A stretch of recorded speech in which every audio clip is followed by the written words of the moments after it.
సృష్టికర్తకు బదులుగా సృష్టమును పూజించడానికి అలవాటు పడ్డ మానవాళి ప్రతి సంఘటనకు శాస్త్రీయమైన సమాధానాల వెతుకులాటలో విలువైన తన కాలాన్ని వృధా చేస్తూ వస్తుంది.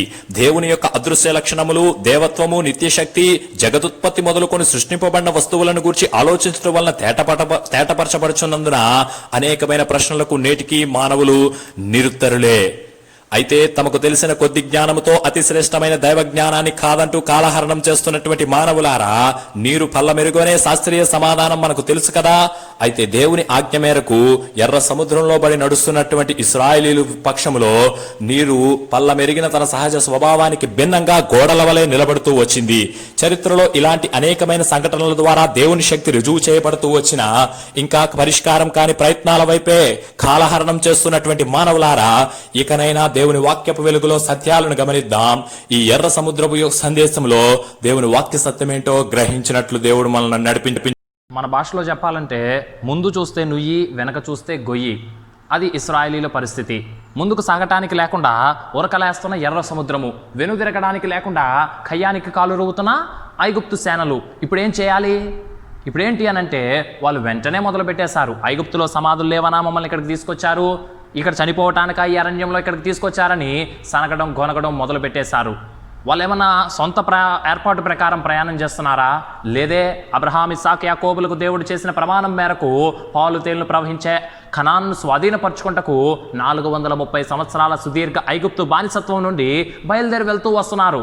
దేవుని ఏర్పాటు ప్రకారమే కొనసాగుతున్న ఆ ప్రయాణంలో పరిస్థితులు ఏం చేస్తున్నాయి? వారిని భయపెడుతూ వస్తున్నాయి. అలాగే నువ్వు నేను కూడా దేవుని పిలుపు ఏర్పాటు ప్రకారమే ప్రయాణం చేస్తున్నామేమో.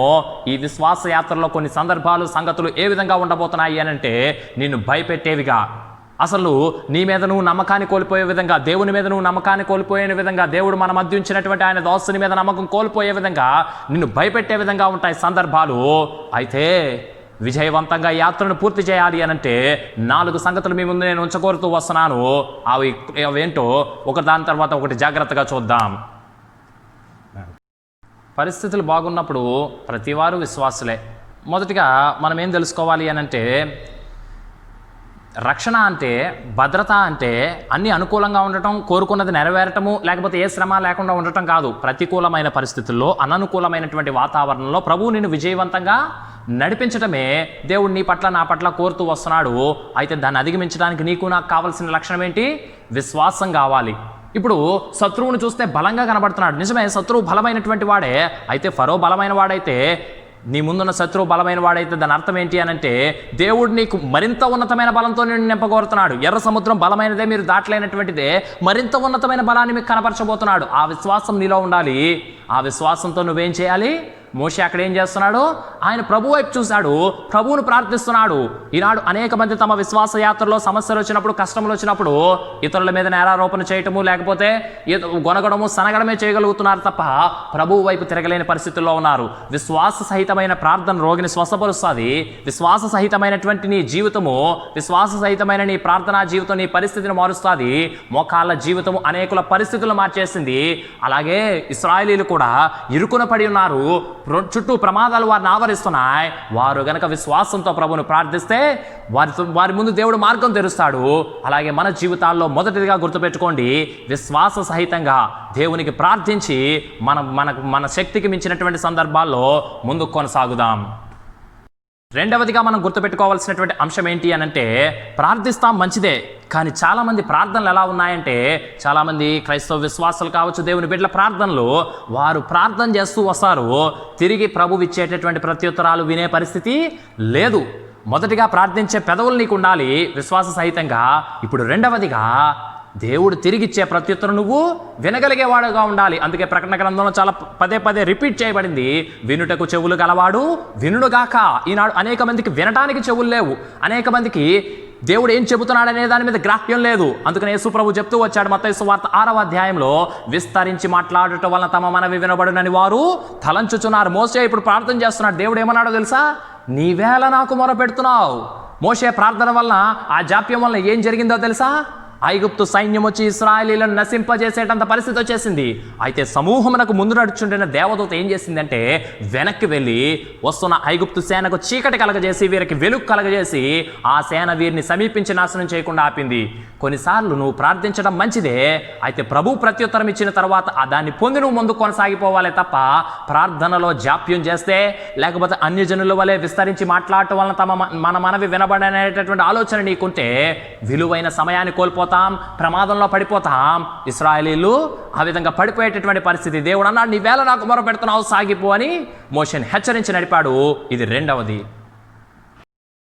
మూడవదిగా ఇప్పుడు వారి ముందు ఎర్ర సముద్రం 2 పాయలైపోయింది. మార్గంలో వారు నడిచి వెళ్ళిపోతూ వస్తున్నారు. చక్కగా ఉంది మార్గం, వెళ్ళిపోతూ వస్తున్నారు అని మనం అనుకుంటాం. నిజానికి సముద్రం 2 పాయలైతే చక్కగా ఉంటుందా మార్గం?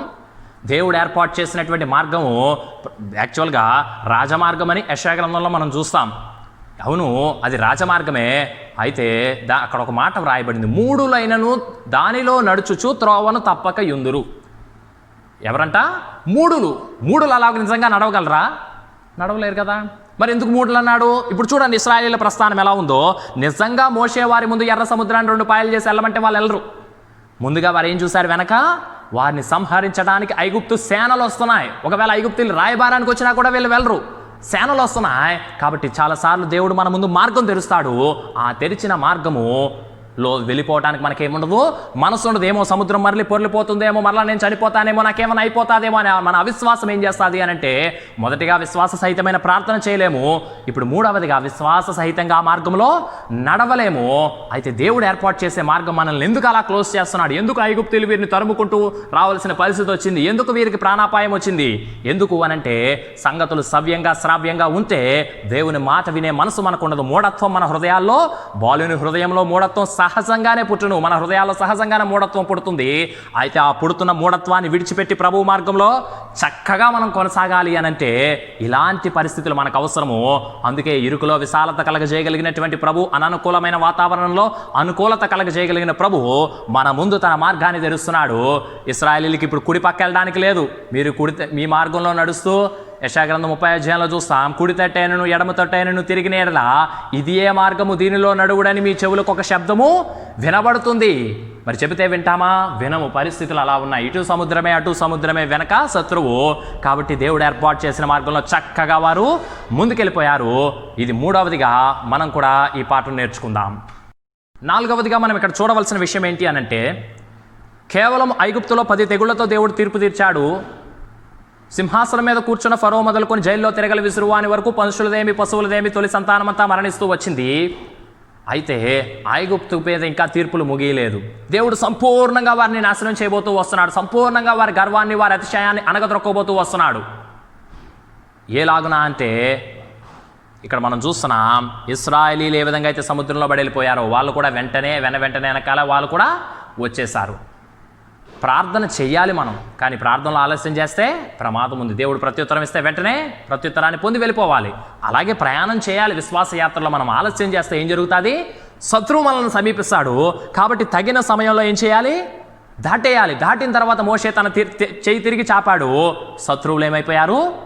మరలా గట్ల మీదుగా సముద్రం పొర్లి పారొచ్చి శత్రువులందరూ నాశనం అయిపోయారు. ఆ రోజు చెప్పాడు మోషే, మీరు ఇప్పుడు చూస్తున్నటువంటి ఐగుప్తు సైన్యాన్ని ఇక మరి అన్నడు చూడరు. ఒకవేళ నువ్వు ఆలస్యం చేస్తే, జాప్యం చేస్తే ఏం జరుగుతుంది? అబ్రహాం ప్రార్థన విని దేవుడు దేవదూతలను పంపించాడు సొదొమ గొమొరాకు. ఈ ఊరి దోష శిక్షలో మీరు నశించిపోకుండా ఏం చేయండి? బయటికి రండి. ఈనాడు మనం ఉంటున్న ప్రపంచం, మనం ఉంటున్న ఇల్లు, మన కుటుంబం, మన వాతావరణం ఇవన్నీ కూడా దేవుని ఉగ్రతా పాత్రలుగా ఉంటూ వస్తున్నాయి. రక్షింపబడను ఉద్దేశిస్తున్నావా? నీ ముందు ప్రభువు తెరిచిన మార్గం ఏంటో గుర్తుపట్టి చక్కగా అందులో కొనసాగిపో. ఆలస్యం చేసినా, జాప్యం చేసినా నష్టపోయేటటువంటి ప్రమాదం ఉంది. కాబట్టి పూర్తి సందేశం వినకపూర్వము ఈ 4 సంగతులతో హృదయాన్ని నింపుకుందాం. పూర్తి సందేశంలో విపులంగా ఏంటో చూద్దాం. ప్రేమానమ్మకల మా ప్రియ పరలోకపు తండ్రి, ఘనమైన శ్రేష్టమైన ఉన్నతమైన నీ నామం కొరకు మీకు వందనాలు, స్తోత్రాలు. ప్రాముఖ్యమైన బైబిల్ సత్యాల పేరుతో ఇప్పటికి 16 ప్రాముఖ్యమైన విషయాలని గ్రంథంలో నుండి చూడటానికి మీరు మాకు అనుగ్రహించిన సమయాశీర్వాదం కొరకు వందనాలు. ఈ 17వ సందేశంలో ఎర్ర సముద్రం గురించి మేము చూడబోతుండగా నీ చిత్త ప్రకారం నేను మాట్లాడగలగటానికి నా తలంపులు, నా ఆలోచనలు సంపూర్ణంగా రద్దు చేయబడి, మరుగు చేయబడి నీ చిత్తమే నా నోటి వెంట బయలుదేరడానికి కావాల్సిన నీ ఆత్మ సహాయాన్ని మెండుగా అనుగ్రహించవలసిందిగా వేడుకుంటూ యేసు నామమున ప్రార్థించి స్తుతించి వేడుకుంటున్నాం తండ్రి. ఆమెన్. 16 సంగతుల దాకా 16 విషయాలు మనం చూస్తూ వచ్చాం. ఇప్పుడు 17వదిగా మనం చూడబోతున్నాం ఎర్ర సముద్రం గురించి. ఎర్ర సముద్రం గురించి మనం మొదటిగా ఏం చూస్తాం చూడండి. నిర్గమకాండము 13వ అధ్యాయము. నిర్గమకాండము 13వ అధ్యాయము 17-18 వచనాలు. మరియు ఫరో ప్రజలను పోనీయగా దేవుడు ఈ ప్రజల యుద్ధం చూసినప్పుడు వారు పశ్చాత్తాపడి ఐగుప్తుకు తిరుగుదురేమో అనుకుని ఫిలిస్తీన్ల దేశము సమీపమైనను ఆ మార్గమున వారిని నడిపింపలేదు. అయితే దేవుడు ప్రజలను చుట్టుదారియగు ఎర్ర సముద్రపు అరణ్య మార్గమున నడిపించెను. ఇశ్రాయేలీలు యుద్ధ సన్నద్ధులై ఐగుప్తులో నుండి వచ్చిరి. 10 రకాలైన తెగుళ్లతో ఐగుప్తును దేవుడు తీర్పులు తీర్చిన తర్వాత ఇక వారిని ఉంచేటటువంటి పరిస్థితి లేక ఫరో వారిని పోనిచ్చాడు. ఇప్పుడు బయలుదేరి వస్తున్నారు. అయితే మార్గంలో ఏముంది? ఇక అయిపోలేదు. క్రైస్తవ జీవితం మొదలైందంటే వారి యాత్ర. మార్గంలో ఏముంది? యుద్ధం ఉంది. మరి యుద్ధం చూసినప్పుడు ఏం కలుగుతుంది? పశ్చాత్తాపం కలిగి వెనుదిరుగుదురేమో. ఈనాడు క్రైస్తవ ప్రయాణంలో, క్రైస్తవ యాత్ర జీవితంలో మన ముందు వచ్చే పరిస్థితులు ఎలాగుంటాయి అంటే మనల్ని భయపెడతాయి. ఎందుకు నేను ఈ మార్గంలోకి వచ్చానా? ఎందుకు నాకు ఈ సంగతులు జరిగాయా? ఎందుకు నేను ఇక్కడికి వచ్చానా? ఎందుకు నన్ను దేవుడు ఇలా తీసుకొచ్చాడా అని పశ్చాత్తాపడి వెనదిరిగేటటువంటి పరిస్థితులు వస్తాయి. వెనక్కి తిరగడానికి అవకాశం ఉన్న ప్రతి వారు వెనుదిరిగి వెళ్ళిపోతారు. అది దేవునికి చాలా స్పష్టంగా తెలుసు. కాబట్టి దేవుడు ఏం చేశాడంటే వారిని షార్ట్కట్లో నడిపించడంలో, షార్ట్కట్లో నడిపిస్తే అంతే సులువుగా ఏం చేస్తారు? మళ్ళీ వారు వెనుదిరిగి వెళ్ళిపోతారు. ఎక్కడి నుంచి వచ్చారో అక్కడికి వెళ్ళిపోతారు. కానీ దేవుడు ఏం చేస్తున్నాడు? వారిని ఎర్ర సముద్ర మార్గంలో నడిపిస్తూ వస్తున్నాడు. అది చుట్టూ దారి. It's a long way. మనందరికీ షార్ట్ కట్లు అంటే ఇష్టము, ఇన్స్టెంట్గా తయారైపోయేవంటే ఇష్టము. అయితే మనం ఏం చేస్తాము అంటే చెడిపోతామని ఎరిగి దేవుడు ఏం చేస్తున్నాడు? మనల్ని తన మార్గంలో నడిపిస్తూ వస్తున్నాడు. అది చుట్టూ దారే, కొంచెం ఎక్కువైనటువంటి దూరమే, కొంచెం ఇబ్బందికరమైన పరిస్థితులే. ఎందుకు? మొదలుపెట్టాం ప్రభు కొరకు జీవించాలని, కొనసాగించేటటువంటి పరిస్థితులు మనకు లేవు. మోషే మీద నాయకత్వం నమ్మకం ఉంది, మధ్యలో వెంటనే నమ్మకం పోయింది. దేవుని మీద వెంటనే నమ్మకం పోయింది. మరలా మేము ఐగుప్తులోంచి వచ్చాం కాబట్టి అక్కడికే వెళ్ళిపోతాం. అలాగని అనేకులు ఏం చేశారు? ఎక్కడ ఉండాలో అక్కడ ఉండకుండా వెనుదిరిగి వెళ్ళిపోతూ వస్తున్నారు. దైవ చిత్తాన్ని కోల్పోతూ వస్తున్నారు. మరి క్రొత్త నిబంధనలో మనం ఏం చూస్తాం? హెబ్రీ గ్రంథకర్త చెప్తూ వస్తున్నాడు. క్రొత్త నిబంధన నిర్వచనం ఏంటంటే హెబ్రీలకు రాసిన పత్రిక 11వ అధ్యాయము 15-16 వచనాలు. Hebrews 11:15-16. వారు ఏ దేశము నుండి వచ్చిరో ఆ దేశమును జ్ఞాపకం అందించుకుని ఏళ్ల మరలా వెళ్ళుటకు వారికి వీలు కలిగి ఉండును. కుమారి, నీవు ఆలకించి ఆలోచించు. మరువుము నీ స్వంత జనమును, మరువుము నీ తండ్రి ఇంటిని అని వివాహ సమయంలో పెళ్లి కుమార్తెకి చెప్పబడుతూ వస్తుంది. అలాగే పెళ్లి చేసుకున్నటువంటి వరునికి దేవుని వాక్యం చెప్తూ వస్తుంది, తల్లిని తండ్రిని విడిచి భార్యను హత్తుకోమని చెప్పేసి. ఎందుకు అది ఆ విధంగా చెప్పబడుతుంది? నువ్వు దేని నుంచి అయితే వచ్చావో, ఎక్కడి నుంచి అయితే బయటకు వచ్చావో దాన్ని నువ్వు గనక మర్చిపోలేకపోతే, ఇక్కడ అదే చెప్తున్నాడు, వారు ఏ దేశం నుండి వచ్చిరో ఆ దేశమును జ్ఞాపకం అందించుకున్న ఎడలా, if they remember the country from which they came, మరలా వెళ్ళుటకు వారికి వీలు కలిగి ఉండును. మరలా వెళ్ళిపోవటానికి అవకాశం ఉంటుంది. ఒకవేళ మనసులో దాని మీద ప్రేమ ఉంటే మనసులో వెళ్ళిపోతాం, భౌతికంగా వెళ్ళగలిగితే వెళ్ళిపోతూ వస్తాం. అయితే క్రైస్తవ జీవితం ఏంటిది? వెనుదిరిగేటటువంటిది కాదు. వెసినటి ముందంజను వెనుదియాము సైన్య వీరులము మొదలు పెట్టాము యాత్ర, వద్దన్నాము, బయలుదేరాము, ఇక వెనుతిరగటానికి వీల్లేదు. ఎందుకని? 16వ వచనం. అయితే వారు మరీ శ్రేష్టమైన దేశం, ముందు మన కొరకు దేవుడే ఉంచాడు. ఈ మార్గంలో నడవటం ద్వారా, ఈ పరిస్థితులు దేవుడు ఏర్పాటు చేసిన పరిస్థితుల్లో గుండా వెళ్ళటం ద్వారా వెళ్ళేద్దాం శ్రేష్ట దేశం నిజము. ఆ శ్రేష్ఠ దేశము నీ కొరకు నా కొరకు ఉంది. అదే దేశము ఇక్కడ ఉండేటటువంటివి కాదు. అది అనగా పరలోక సంబంధమైన దేశమును కోరుచున్నారు. మనం ఏం కోరుతున్నాం ఇప్పుడు? పరలోక దేశమును కోరుతూ వస్తున్నాం. ఈనాడు ఎంతమంది క్రైస్తవులు ఇట్టి దృక్పథంతో యాత్ర కొనసాగిస్తున్నారు? ఎంతమంది వేసినటువంటి ముందడుగును కొనసాగిస్తూ వస్తున్నారు? ఎంతమంది పాత సంగతులనే జ్ఞాపకం చేసుకొని మరల పాత జీవితానికే వెళ్ళిపోతూ వస్తున్నారు? చాలా పేతురు తన పత్రికలో చాలా భయంకరంగా వ్రాసి ఉంటున్నాడు ఆ జీవితం గురించి. కుక్క తన వాంతికి తిరగనట్లు, కడగబడిన పంది బురదలో దొరడానికి వెళ్ళినట్లు దేవుడు మనల్ని ఒక ప్రదేశం నుండి బయటకు తీసుకొచ్చాడంటే it doesn't matter how great it is, how good it is. లోకంలో ఎంత గొప్పగా కనబడిందో, మనకు అక్కడ ఏం లేదు, రక్షణ లేదు. ఐగుప్తులో సమస్త సదుపాయాలు ఉంటాయి, ఐగుప్తులో అన్నీ బాగానే ఉంటాయి. అందుకనే దేవుడు ఏం చేశాడు? మరల వీళ్ళు అక్కడికి వెళ్ళటానికి వీలు లేకుండా చుట్టూ దారిలో నడిపిస్తూ వస్తున్నాడు. మనం కూడా క్రొత్త నిబంధనల కాలంలో జీవిస్తున్న వాళ్ళంగా మనల్ని దేవుడు ఏ పరిస్థితి నుండి అయితే బయటకు తీసుకొచ్చేసాడో దాన్ని జ్ఞాపకం పెట్టుకోవద్దు, మరలా వెనక్కి వెళ్ళిపోవాలని కోరవద్దు. ఒకవేళ ముందు కొనసాగలేకపోతే ఏం చేద్దాం? ఆగి ప్రార్థన చేద్దాం. ప్రార్థన చేస్తే ప్రభు మన ముందు ఏం చేస్తాడు? మార్గం తెరుస్తాడు. తెరిచినప్పుడు ఏం జరుగుతుంది? ముందుగా ఏం జరుగుతుందో చూద్దాం. నిర్గమకాండము 14వ అధ్యాయము, ఎక్సోడస్ చాప్టర్ 14, నిర్గమకాండము 14వ అధ్యాయము. ఇక్కడేం చూస్తాము అనంటే శత్రువు వచ్చేసాడు వీళ్ళ మీదకి. నిర్గమకాండము 14వ అధ్యాయము 2వ వచనం నుంచి నేను చదువుతాను. నిర్గమకాండము 14వ అధ్యాయము 2వ వచనం నుంచి. ఇశ్రాయేలీయులు తిరిగి పీహహీరోతు ఎదుటను అనగా మిగ్దోలుకు సముద్రం మధ్యనున్న బయల్సెఫోన్ ఎదుటను దిగవలని వారితో చెప్పుము, దాని ఎదుటి సముద్రం వద్ద వారు దిగవలను. వీళ్ళు వాగ్దత్త దేశానికి వెళ్తున్నారా లేకపోతే చనిపోవటానికి వెళ్తున్నారా? కొన్నిసార్లు ప్రభు మనల్ని నడిపించే మార్గం మనకు ఎలా కనిపిస్తుంది అంటే మేము పరలోకానికి వెళ్తున్నామా లేకపోతే చనిపోవటానికి వెళ్తున్నామా అన్నట్టుగానే కనిపిస్తుంది. నిజంగానే అలాగే కనిపిస్తుంది. అదేమి భక్తిలా కనబడదు, లేకపోతే మంచిలా కనబడదు. ఎందుకంటే మనం మూర్ఖత్వంతో ఉన్నాం, మనం కఠినత్వంతో ఉన్నాం. కాబట్టి మనల్ని తగిన విధంగా ప్రభు నడిపిస్తున్నాడు. 3వ వచనం, ఫరో ఇశ్రాయేలీయులను గూర్చి వారు ఈ దేశంలో చిక్కుబడి ఉన్నారు, అరణ్యం వారిని మూసివేసినని అనుకొనును. జ్యేష్ఠ సంతానం మరణంతో ఫరోలో కాఠిన్యము పూర్తయింది అనుకుంటున్నారా? కరువు రన్నము మరణము జూచి కలుగదు మారు మనసు. రోగం వచ్చినా, కరువు వచ్చినా, వస్త్రహీనత వచ్చినా, చివరికి కుమారుడు చనిపోయినా కూడా మానవ మనసులేమి మారవు. ఆ క్షణికావేశం అంటాను చూసారా, అలా క్షణికమైనటువంటి పశ్చాత్తాపమే. ఇప్పుడు ఎప్పుడైతే ఇశ్రాయేలీయులు సముద్రం ఎదుట దిగారో, ఇక వీళ్ళు తప్పించుకోవడానికి మార్గం లేదని ఫరో తెలుస్తుందో, ఫరో ఏం చేస్తాడో మరలా వీళ్ళని నశింపచేయటానికి. వాళ్ళకి పశ్చాత్తాపం ఉండదు, వాళ్ళకి సిగ్గు ఉండదు. మరలా ఏం చేస్తారు? అదే చేస్తూ వస్తారు. శత్రువు వచ్చేస్తున్నాడు మీదకి. అలాగే నీ నా జీవితాల్లో నువ్వు దేవుని ఏర్పాటు ప్రకారం నడిస్తే నీకు అందరూ మిత్రులు అనుకోవద్దు, శత్రువులు ఉంటారు. అన్ని చోట్ల శత్రువులు ఉంటారు. ఒంటరిగా నువ్వు నడవలసినటువంటి వాడుగా ఉంటూ వస్తున్నావు. ప్రభువు నీకు ఎవరినైనా అనుగ్రహిస్తున్న సంతోషము. ఒకవేళ అనుగ్రహించకపోయినా నువ్వేం చేయాలి? ఒంటరిగా నడవాలి. యేసు ప్రభు ఏం చేశాడు? ఒంటరిగా ద్రాక్ష గ్రానుగును త్రొక్కితిని, జనముల్లో ఎవడును నాతో కూడా, no one is with me, ఎవడు నాతో కూడా లేడు, నేను ఒక్కడే ఏం చేస్తున్నాను? ఈ బాధ, ఈ వేదన ఆయన అనుభవిస్తూ వచ్చాడు. అలాగే ఇక్కడ మనం చూస్తున్నాం, శత్రువు చుట్టుముడుతున్నాడు, మీదకు వచ్చేస్తున్నాడు. ఏమైపోతుంది ఇప్పుడు? అప్పటి వరకు ఉన్న విశ్వాసం కోల్పోతుంది, అప్పటి వరకు ఉన్న భక్తి కోల్పోతాం, అప్పటి వరకు దేవుని గొప్పగా స్తుతించాం, అన్నీ మానేస్తాం.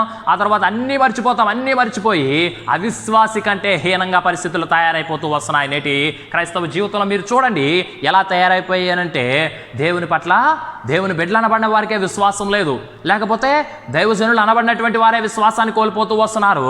అలాంటి కాలం వస్తుంది. దేవుడు తీర్పు తీర్చే కాలంలో నాణ్యత అనేది బయటకు వస్తుంది. అప్పుడు సంగతులు తేట తెల్లమవుతూ వస్తాయి. అలాగే మనం ఇక్కడ చూస్తూ వస్తున్నాము.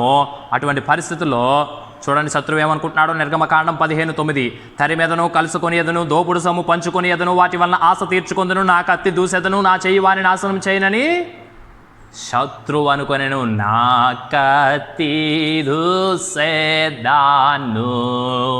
అని శత్రువానుకొనెను. దేవుని మార్గంలో నువ్వు వెళ్తున్నావా? నిన్ను ఏ విధంగా నాశనం చేయాలని అపవాది చూస్తాడు. అలాగే వెనక్కి వస్తే చూడడం అనుకోవద్దు. వెనక్కి వచ్చినా నాశనం చేస్తాడు, మరొక విధంగా నాశనం చేస్తాడు, ముందుకెళ్ళినా నాశనం చేస్తాడు. కాబట్టి నువ్వు ఇక ఏదైతే విడిచిపెట్టావో దాని వైపు తిరిగి వెళ్ళొద్దు. అక్కడ నీ కొరకు ఏముంది? నాశనం ఉంది. భౌతికంగా అక్కడ అన్నీ బాగుంటాయేమో. భౌతికంగా అబ్రహాం ఉన్న దేశంలో అన్ని సదుపాయాలు బాగుంటాయి, ఏం కావాలంటే అది దొరుకుతుంది. కానీ వాగ్దత్త దేశంలో ఏమీ దొరకదు. కానీ ఇక్కడ ఏం దొరుకుతుంది? దేవునితో సంబంధం ఉంటుంది, దేవుని రాజ్యం వెళ్ళటానికి వీలుంటుంది. అయితే శత్రువు వస్తున్నాడు, చంపేస్తాను అని చెప్పేసి మరి ఏం చేయాలి వీరు? చూద్దాం. నిర్గమకాండము 14వ అధ్యాయంలోనే మనం చూస్తాం 15-16 వచనాలు. అంతలో యెహోవా మోషేతో, నీవేళ నాకు మొర్రపెట్టుచున్నావు, సాగిపోవుడి అని ఇశ్రాయేలీయులతో చెప్పు. నువ్వెందుకయ్యా నాకు మొరపెడుతున్నావు? ఆల్రెడీ చెప్పేశాడు కదా ఆయన. ఏంటి? వెళ్ళిపోండి అంటున్నాడు. మరి వెళ్ళిపోండి అంటే వెళ్ళిపోవడం అంత సులువా? కొన్నిసార్లు మనకు తోచదు ఏం చేయాలో. తోచనప్పుడు ఏం చేస్తాం? ఆగుతాం, ఆగి ప్రార్థన చేస్తాం. మంచిదే, ప్రభు ప్రత్యుత్తరం ఇస్తాడు. కానీ ప్రభు ప్రత్యుత్తరం ఇచ్చిన తర్వాత కూడా ప్రార్థన చేస్తున్నామంటే దాని అర్థం ఏంటి? ఫోన్లో అవతల వ్యక్తిని నీ పేరేంటని అడిగా, ఆ వ్యక్తి నా పేరు ఇదని చెప్పేశాడు. మళ్ళీ నీ పేరేంటని అడిగితే ఓహో వినపడలేదనుకొని మళ్ళీ చెప్తాడు. మళ్ళీ అడిగితే వీనికి వినపడట్లేదు. అలాగే కొన్నిసార్లు మనకేముండవు, వినటానికి చెవులు ఉండవు. మరి అప్పుడు ఏం చేస్తాం? ఇక ప్రార్థన చేస్తాం, చేసిన వాళ్ళని చేసినట్టే ఉంటాం. అందుకనే మత్తయి సువార్త 6వ అధ్యాయం చూడండి. మత్తయి సువార్త 6వ అధ్యాయంలో యేసు ప్రభు చెప్తూ వస్తున్నాడు, ప్రార్థన చేయనప్పుడు ఎలా చేయాలంట. మాథ్యూ 6:6 నీ ప్రార్థన చేయనప్పుడు నీ గదిలోనికి వెళ్ళి తలుపు వేసి రహస్యమందున నీ తండ్రికి ప్రార్థన చేయము. అందరికీ కనబడేలా నువ్వు ప్రార్థన చేయొద్దు అంటే బహిరంగ ప్రార్థన చేయకూడదంటే చేయాలి ఇతరుల క్షేమం కొరకు. కానీ ప్రభువుతో నీకు కలిగి ఉన్న వ్యక్తి సంబంధం ఇంకొక వ్యక్తి నిన్ను చూస్తుండగా నువ్వు అది చేయకూడదు. ఇది తెలుసుకోవాల్సిన వారంగా ఉన్న ఈ చిన్న రహస్యము లేకపోతే ఈ చిన్న సంగతి అనేకులకు తెలియదు ఈనాడు. ప్రభుతో నువ్వు కలిగి ఉన్నటువంటి వ్యక్తి సంబంధము, వ్యక్తిగత సంబంధము ఎవరు కానీ నిన్ను చూడకూడదు రహస్యంగా. అంటే నేను మా ఇంట్లో ఒకే గది ఉంటే తలుపు ఎలా వేసుకోవాలి? అందరూ కళ్ళు మూసుకుంటారు, అప్పుడు నువ్వు కలిగి ఉండు. ఒకవేళ కళ్ళు తెరిచినప్పుడు కలిగి ఉండు మంచిదే, కానీ నిజంగా నీకున్న వ్యక్తిగత సంబంధం ఏం కాకూడదు, అది బహిర్గతం అవుతుంటే నువ్వు దాన్ని బహిర్గతపరచకూడదు. అప్పుడు ఏం జరుగుతుంది? 7వ వచనం, మరియు మీరు ప్రార్థన చేయనప్పుడు అన్యజనుల వలె వ్యర్థమైన మాటలు వచింపవద్దు, విస్తరించి మాట్లాడటం వలన తమ మనవి వినబడని వారు తలంచున్నారు. With this attitude many people are praying and they are claiming themselves as a children of God. అన్యజనుల వలె ఆ మనస్తత్వం కలిగి సుదీర్ఘమైనటువంటి ప్రార్థనలు చేస్తూ దేవుడు వింటాడనుకుంటున్నారు. సుదీర్ఘమైనటువంటి ప్రార్థనలు వల్ల దేవుడు వింటాడు అని తలంచటము చాలా అమాయకత్వం. విలువైన తమ సమయాన్ని పాడు చేస్తున్నారు. దేవుడే చెప్తున్నాడు మోషేతో, నీ వేళ నాకు మొరపెడుతున్నావు. అనేకులు ఏం చేస్తున్నారంటే సమయాన్ని పాడు చేస్తున్నారు, సమయానికి ప్రాధాన్యత ఇవ్వటం లేదు. తద్వారా ఏం జరుగుతుంది? నష్టపోతూ వస్తున్నారు. ఆ తరహా మనస్తత్వంతో ఒక ఎక్కువసేపు ప్రార్థన చేసి ఏదో భక్తిగా జీవించుకున్నట్టు, లేకపోతే ఏదో గొప్ప కార్యం చేసినట్టుగా ఫీల్ అవుతూ వస్తున్నారు. అటువంటి మోసపూరితమైనటువంటి వైఖరిలోంచి వద్దాం. ఎంత సమయం ప్రార్థించాలో అంత సమయమే ప్రార్థిద్దాం. ప్రభు ఇచ్చేటటువంటి ప్రత్యుత్తరం ఏదో వినడానికి ఆశపడదాం, అంతేగాని ఎంతసేపు చెప్పడానికి కాదు. చాలామంది చూడండి వినడానికి ఇష్టపడరు, వాళ్ళు చెప్పిందే చెప్తూ ఉంటారు. ఆ పని ఎవరు చేయాలి? అన్నీ దేవునికి తెలుసు కాబట్టి దేవుడు చేయాలి. అయితే మనం ఆయనకి చెప్పి ఆయన ఏం చెప్తున్నాడో వినాలి. ఈ ప్రక్రియ ఫెయిల్ అవుతారు. అంటే రిసీవర్ పోయినట్టు అనమాట. ఇప్పుడు ఫోన్లో రిసీవర్ పోయిందనుకోండి, స్పీకర్ ఏముందనుకోండి, అవతల వాళ్ళకి మన స్వరం వినపడుతుంది, అవతల వాళ్ళు మనకు వినపడదు. వి లాస్ట్ అవర్ రిసీవర్. అందుకని ఏం చేస్తున్నాం? ఇంకా ప్రార్థనలో గడుపుతున్నాం. 10 సంవత్సరాల క్రితం దాని గురించే ప్రార్థన చేస్తూ ఉంటాం, 10 సంవత్సరాల తర్వాత కూడా దాని గురించే ప్రార్థన చేస్తూ వస్తాం. ఈ రకంగా ప్రార్థనలో జాప్యం చేస్తూ వస్తున్నాం. దేవుడు అన్నాడు, ఆ మనస్తత్వాన్ని విడిచిపెట్టండి. అది అన్యజనుల మనస్తత్వం. దేవుని బిడ్డమని చెప్పుకుంటూ ఆ మనస్తత్వంలో కొనసాగడం కరెక్ట్ కాదు. మరి ఇప్పుడు ఈ జాప్యం వల్ల ఏం జరిగిందో చూడండి. నిర్గమకాండము 14వ అధ్యాయము 19వ వచనము, అప్పుడు ఇశ్రాయేలు ఎదుట సమూహమునకు ముందుగా నడిచిన దేవదూత. సమూహానికి దేవదూత ఎక్కడ నడుస్తుంది? ముందుగా నడుస్తుంది. నీ ముందు ఎవరు నడుస్తున్నారు? నువ్వు గనక దేవుడు ఏర్పాటు చేసిన మార్గంలో ఉంటే అర్థం చేసుకోవాల్సిందేంటి? మీ ముందర నడచువాడు ఈ సుందర సింహమెసు. ఆయన నడుస్తున్నాడు నీకు ముందు. వీడు వాడు ఎడబాయాడు, నేనేనాటికైనా ఎన్నడు విడువుడు, ఎన్నడు ఎడబాయుడు. ఆ విధంగా నేను నడిపిస్తున్నాడు ప్రభు. ఇప్పుడు నువ్వు చేసిన ఆలస్యానికి, నువ్వు చేసిన జాప్యానికి, మీ సనుగులకి, మీ గొనుగులకి ఏమైపోయింది అనంటే శత్రువుకు అవకాశం వచ్చేసింది. ఏ అవకాశము? నిన్ను చంపడానికి, నిన్ను నాశనం చేయడానికి అవకాశం వచ్చేసింది. మనం చేసే సనుగులు, గొనుగులు, మన ప్రార్థనలో కూడా మనం చేసే జాప్యాలు, ఇవన్నీ మాని ప్రార్థించడం మంచిదే. మోషే వీళ్ళందరికంటే బాగానే ఉన్నాడు.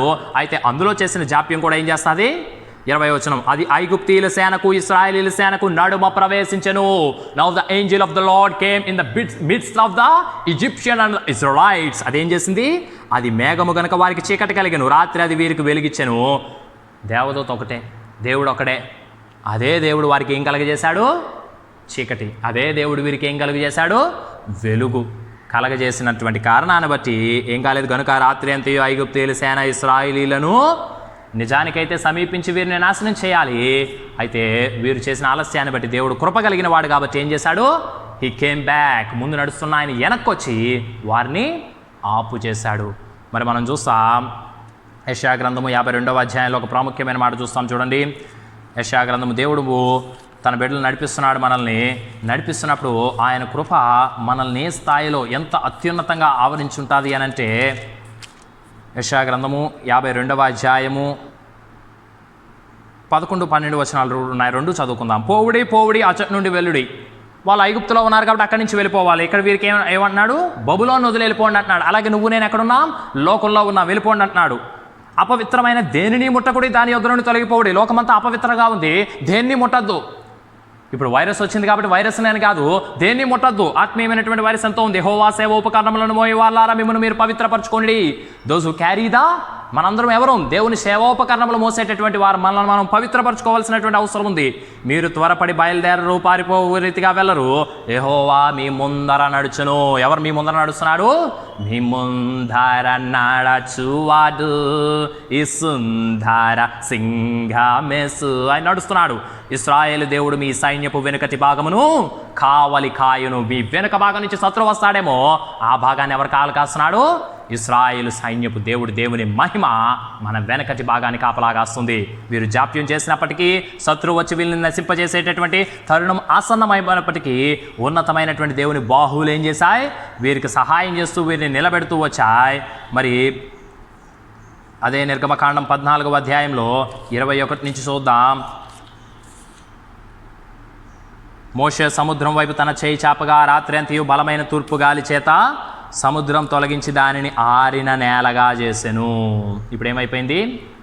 సముద్రం తొలగిపోయింది, ఆరిన నేల అయిపోయింది. జలములు వారి కుడి ఎడమ ప్రక్కన ఎలా ఉన్నాయి? గోడల వలె ఉంటూ వచ్చాయి. 22వ వచనం, నీళ్లు విభజింపబడగా ఇశ్రాయేలీయులు సముద్రం మధ్యన ఆరిన నేల మీద నడిచిపోయి, ఆ నీళ్లు వారి కుడి ఎడమ ప్రక్కన వారి గోడల వలె ఉండెను. ఇది దేవుడు ఏర్పాటు చేసిన మార్గము. దీని గురించి 2 వచనాలు మనం చూద్దాం. యెషయా గ్రంథంలో మనం చూస్తాం. ఎక్కడ చూస్తాం? యెషయా గ్రంథము 30వ అధ్యాయము 21వ వచనం చూడండి. యెషయా గ్రంథం 30వ అధ్యాయం 21వ వచనం. ఐజియా 30:21, మీరు కుడి తట్టైనను ఎడమ తట్టైనను తిరిగినను ఇదే త్రోవ, దీనిలో నడువుడని మీ వెనుక నుండి మీ చెవులకు ఒక శబ్దం వినబడును. నువ్వు చక్కగా దేవుని మార్గంలో నడిచే నీకు మనసు నీకు ఉందనుకో, ఇలాంటి విపత్కరమైన పరిస్థితులు అక్కర్లే. నువ్వు నడుస్తుంటాను కానీ ప్రభువు నీకు చెప్తాడు, చక్కగా వెళ్ళిపోతావు.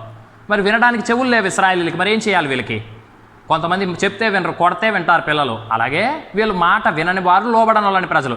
అందుకే ఈ పక్క సముద్రం పెట్టాడు, ఈ పక్క సముద్రం పెట్టాడు, వెనక చంపేసి ఐగుప్తు సైన్యాన్ని. అప్పుడు కానీ వీళ్ళు మాట వినలే. నువ్వు మాట వినకపోతే ప్రభువు నిన్ను ఆ విధంగా నడిపిస్తాడు. మాట వింటే చాలా చక్కగా వెళ్ళిపోతుంది. ఎందుకు ఇలాంటి పరిస్థితులు మాకు రావాలి? ఎందుకు ఈ దుఃఖకరమైన పరిస్థితులు? ఎందుకు ఈ మరణకరమైన పరిస్థితులు? ఈ వేదనలు మాకెందుకు? మాట వినం, అందుకే మనకు అలాంటి పరిస్థితులు. మాట వింటే ఇక్కడ వ్రాయబడినంత చక్కగా కూడా వెళ్ళిపోతుంది. చాలామంది జీవితాలలో హనోకు దేవునితో నడిచను, దేవుడు అతను కొనిపోయాను కనుక అతను లేకపోయాను. వెరీ సింపుల్ క్రైస్తవ జీవితం. నువ్వు కనుక అర్థం చేసుకుంటే. అర్థం చేసుకోకపోతే అమ్మో అది గొప్ప భారం. మరి కొంతమంది ఉన్నారు వాళ్ళు ఎలాంటి వాళ్ళు?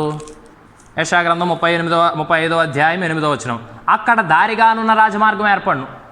నీ ముందు మార్గం ఉండదు, అప్పటికప్పుడు ఏర్పడాలి మార్గం. ఎందుకంటే ముందుగా ఏర్పడితే నువ్వు నడవు. అలాగే ఇశ్రాయేలుకి అప్పటికప్పుడు ఏర్పడింది మార్గం. అది పరిశుద్ధ మార్గం అనబడును. అది పరిశుద్ధమైంది. అది అపవిత్రులు పోకూడని మార్గం. ఐగుప్తీయులు కూడా వీరి వల్ల ఆ మార్గంలో వెళ్దామని ప్రయత్నించారు. వీళ్ళు వెళ్తేనేమో జీవం వచ్చింది, వాళ్ళు వెళ్తే ఏమొచ్చింది? మరణం వచ్చింది. అపవిత్రులు వెళ్ళడానికి వీల్లేదు. అది మార్గమున పోవు వారికి ఏర్పరచబడును. మన ఇష్టానుసారంగా వెళ్తే అది ఏర్పరచబడదు. దైవ మార్గం వెళ్తేనే నీకు ఆ మార్గం ఏర్పరచబడుతుంది. 3 లైన్లను దానిలో నడుచుచు త్రోవను తప్పకుంది. నీలో మూఢత్వం ఉంది, నీలో కఠినత్వం ఉంది, మాట వినని తత్వం ఉంది. అయితే దేవుడు నిన్ను ఎలా అనగొడుతున్నాడు? చుట్టూ ప్రక్కల ముందు వేణు కళ్ళన్నావా రించి నీ చేతిని నాపై నుంచి మహిమగల దేవుడు ఉరుము వలె గర్జించాడు కాదేశు అరణ్యంలో. అలాగునా మహా అద్భుతమైన తన దక్షిణ హస్తము చేత సాహస కార్యములు గిరిగించి తూర్పు గాలిని రేపి ఎర్ర సముద్రమును 2 పాయలుగా చీర్చి పల్లం వైపు నీరు ప్రవహిస్తాదంటారు. పల్లం వైపు ప్రవహించే నీరు తన సహజ స్వభావానికి భిన్నంగా, శాస్త్రీయమైనటువంటి సమాధానానికి అవకాశం లేకుండా వారి కుడి ఎడమల వలె గోడ నిలుస్తుంది. అందులో నడిచి వీరేమైపోయారు? వాగ్దత్త దేశానికి వెళ్ళిపోయారు. ఈనాడు నీ ముందు నా ముందు దేవుడించిన బాధ్యత ఇదే. తెరిచాడు నీ కొరకు నా కొరకు మార్గము. కల్వరి శిలువలో ప్రభువైన యేసుక్రీస్తు ద్వారా ఆ మార్గంలో నడిచి పరలోకం చేరదాం. కుడి తట్టొద్దు, ఎడమ తట్టొద్దు, వెనక తట్టు అసలే వద్దు. చక్కగా వెళ్ళి పరలోకం చేరగలిగినట్లు ఈ ఎర్ర సముద్రంను కూర్చున్నటువంటి సందేశం ద్వారా దేవుడు మన ఆత్మలను పురికొల్పి ప్రేరేపించి ప్రోత్సహించి నడిపించును గాక. ఆమేన్.